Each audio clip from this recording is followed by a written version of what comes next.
देवरानी जेठानी की तकरार, क्यों श्वेता को अपने रंग रूप पर था इतना गुमान। अंकुर की शादी के बाद कौन सा कमरा उन्हें दिया जाए। सभी कमरे मेहमानों से भरे थे, बस एक कमरा ऊपर वाला खाली है। अपने बड़े बेटे अरुण से चाय पीते हुए सविता बोली, अरे माँ, इसमें इतना क्या सोचना, हमारे वाला कमरा न्यूलीवैड के लिए अच्छा रहेगा, हम ऊपर वाले कमरे में शिफ्ट हो जाएंगे। अरुण तुरंत बोला। यह सुन पास बैठी माला मन ही मन बुदबुदा उठी कि आज तक जो कमरा हमारा था अब वह श्वेता और अंकुर का हो जाएगा।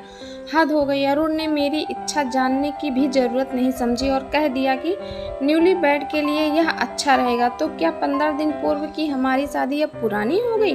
तभी ताई जी ने अपनी सलाह देते हुए कहा, अरुण, तुम अपना कमरा क्यों छोड़ रहे हो। ऊपर वाला कमरा अच्छा भला है, उसे लड़कियां सजा संवार देंगे। और हाँ, अपनी दुल्हन से भी तो पूछ लो, वह क्या अपना सुहाग का छोड़ने को तैयार है।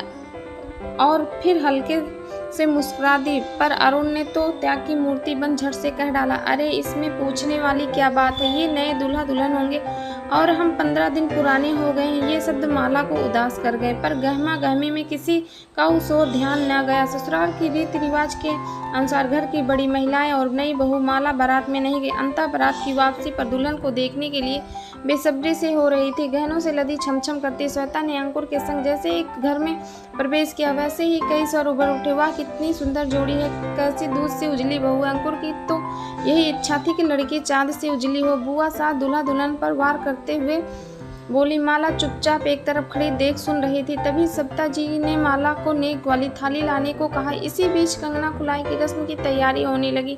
महिलाओं की हंसी ठिठोली और ठहाके गूंज रहे थे, पर माला अपनी कंगन खुलाई की यादों में खो गई। फूल और पानी भरी परात से जब माला ने 3 बार अंगूठी ढूंढ निकाली, तब सभी ने ऐलान कर डाला, भाई अब तो माला ही राज करेगी और अरुण इसका दीवाना बना घूमेगा। पर माला तो अरुण का चेहरा देखने को भी तरसती रही। भाई की शादी की व्यस्तता और मेहमानों दोस्तों की गहमा गहमी में माला का ध्यान ही नहीं आया। माला के कुंवारे सपने साकार होने को तड़पते और मन में उदासी भरते, फिर भी माला सबके सामने मुस्कुराती बैठी रहती। शाम 4 बजे रीता ने आवाज़ लगाई, जिसे भी चाय पीना है वह जल्दी से यहाँ आ जाए, मैं दोबारा चाय नहीं बनाऊंगी। ला मुझे 1 कप चाय पकड़ा दे, फिर बाहर काम से जाना है। अरुण ने भीतर आते हुए कहा, ठहरो भाई, पहले एक बात बताओ, आपके हस्त विज्ञान व दावे का क्या हो रहा। जब आपने कहा था कि मेरी दुल्हन एकदम गोरी चिट्टी हो गई, यह बात तो अंकुर भाई पर फिट हो गई, कह रीता जोर जोर से हंसने लगी।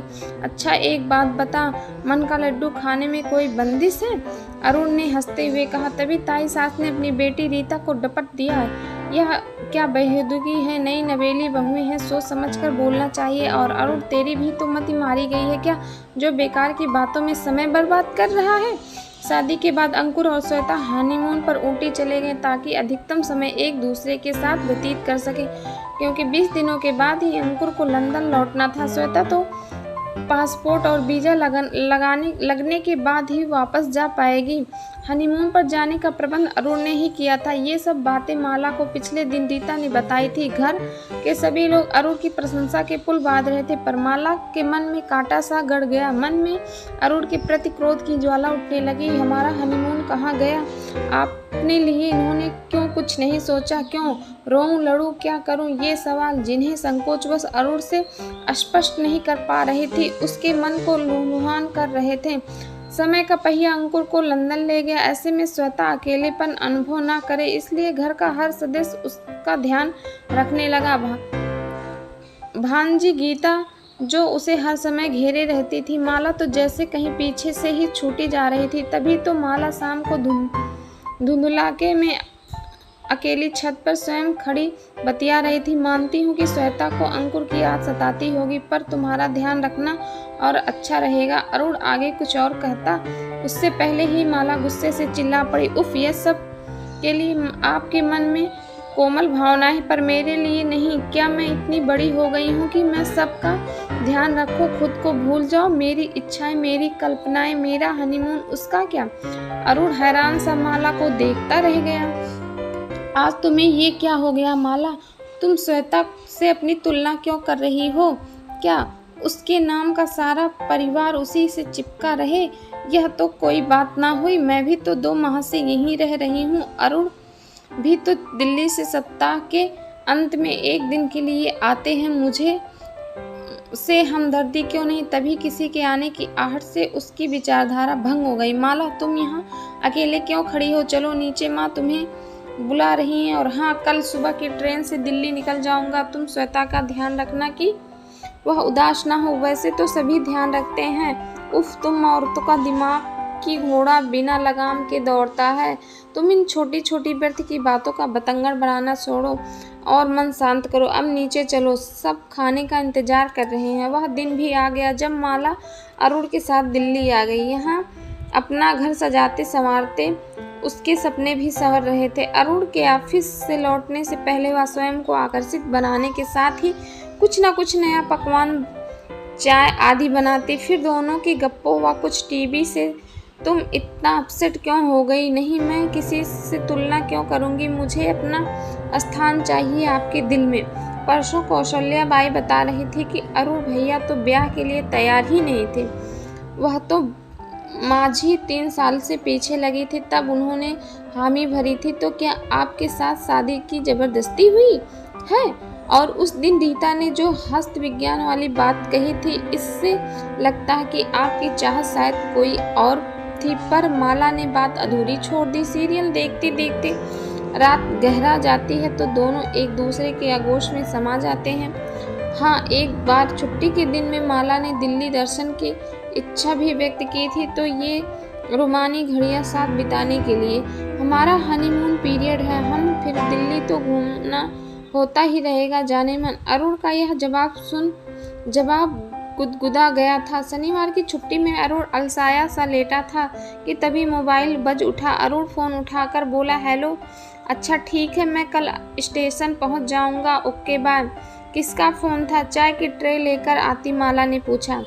श्वेता का, वह कल आ रही है, उसे मैं रिसीव करने जाऊंगा, कहा अरुण ने चाय का कप उठा लिया। श्वेता के आने की खबर से माला का चेहरा अरुण से छिपा ना रह सका। क्या हुआ? अचानक तुम गुमसुम सी क्यों हो गई? अरुण ने उसकी ओर देखते हुए पूछा। अभी दिन ही कितने हुए हैं हमें साथ समय बिताते। अरे यार, उसके आने से रौनक हो जाएगी। कितनी हंसती बोलती है। तुम्हारा भी पूरा दिन मन लगा रहेगा। सारा दिन अकेले बोर होती हो।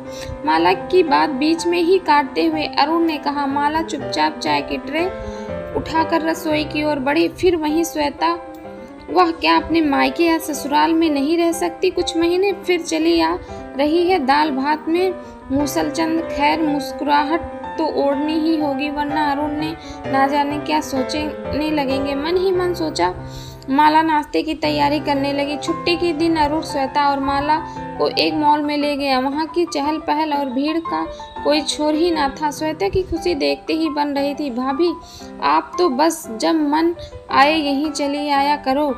यहाँ शॉपिंग का मजा कुछ और है। माला की ओर देखते हुए उसने कहा। मुझे तो अरुण पहले कभी यहाँ लाए ही नहीं।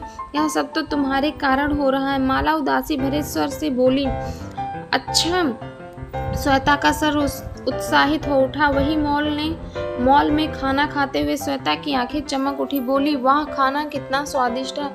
इस पर अरुण ने हंस के कहा, मुझे मालूम था कि श्वेता तुम एंजॉय करोगी, तभी तो यहाँ लंच लेने की सोची। और मैं, माला ने अरुण से पूछ ही लिया। अरे तुम तो मेरी अर्धांगिनी हो। जो मुझे पसंद है वही तुम्हें भी पसंद है। अब तक मैं तो यही जान ही गया हूँ, इसलिए तुम्हें भी यहाँ आना है तो अच्छा ही लगा होगा। बुधवार की सुबह अखबार थामे श्वेता बोली, बिग बाजार में 50% की बचत पर सेल लगी है। भैया मुझे 5,000 दे देंगे? 2,000 तो है मेरे पास, और मैं भाभी ड्रेसेस लाएंगे। ठीक है ना भाभी, लंदन में ये ड्रेसेस काम आ जाएंगी। हाँ, क्रेडिट कार्ड ले लेगी माला, दोनों शॉपिंग कर लेना। माला अरुण को मुंह बाएं खड़ी देखती रह गई।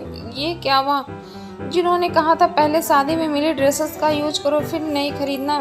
तो क्या श्वेता को ड्रेसेस का ढेर नहीं मिला है शादी में? ये छोटी बड़ी बातें माला का मन कनवाहट में भरती जा रही थी।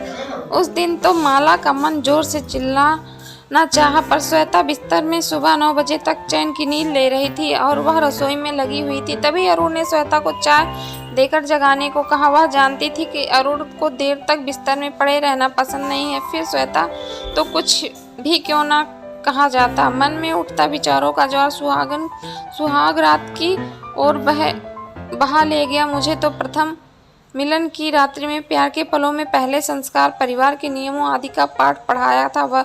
अरुण ने तभी चाय उठने की आवाज़ आई, वर्तमान में ले आई। मैं आज अभी अरुण से पूछ कर ही रहूंगी कि सोचा। माला बाथरूम में सेव करते हुए अरुण के पास जा खड़ी हुई। क्या बात है, कोई काम है क्या? सेविंग रोक कर अरुण ने पूछा।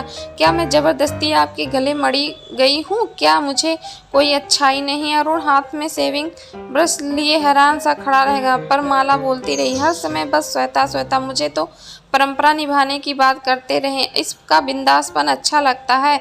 आखिर क्यों? माला का चेहरा लाल होने के साथ साथ आंसुओं से भी भीगा चला था। तुम्हारा तो दिमाग खराब हो गया। तुम्हारे मन में इतनी जलन ईर्ष्या कहाँ से आ गई? श्वेता के नाम से क्यों चिढ़ रही हो? देवरानी तो छोटी बहन जैसी होती है और तुम तो न जाने। बस फिर शुरू हो गया मेरे लिए आपका प्रवचन।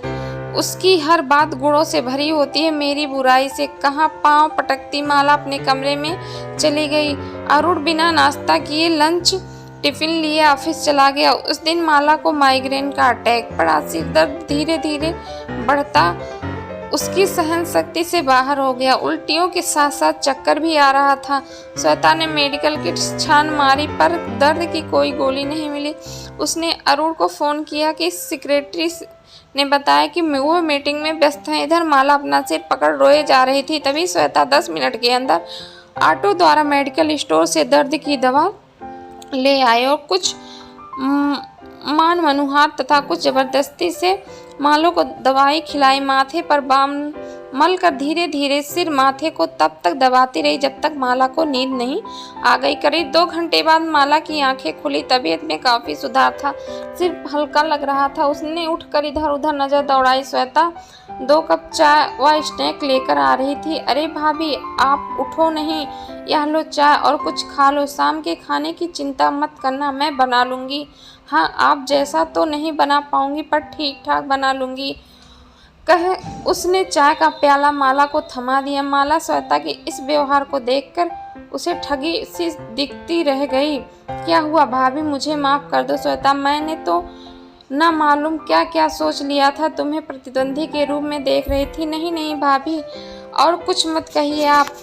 अब मैं आपसे कुछ भी नहीं छिपाऊंगी। सच में ही मुझे अपने रंग रूप का अभिमान रहा। मुझे भी उतना धैर्य नहीं जितना आप में है, इसलिए मैं तो आपको चिढ़ाने के लिए अपने में व्यस्त रही, आपकी कोई मदद नहीं करती थी। भाभी, आप मुझे माफ़ कर दीजिए। आज से हम रिश्ते में भले ही देवरानी जेठानी है, पर रहेंगी छोटी बड़ी बहनों की तरह। और दोनों फिर एक दूसरे को गले लग गई। सच श्वेता, आज से अपने मन को गलत दिशा की तरफ भटकाने से रोकूंगी और तुम्हारे भैया से भी माफ़ी मांगूंगी। अब श्वेता व माला एक दूसरे को देखकर मुस्कुरा रही थी। ये कहानी आपको कैसी लगी कमेंट बॉक्स में ज़रूर लिख के बताएं, और नए हो तो चैनल को सब्सक्राइब कर दीजिए ताकि कोई नया वीडियो आए तो उसका नोटिफिकेशन आप लोगों को मिल सके।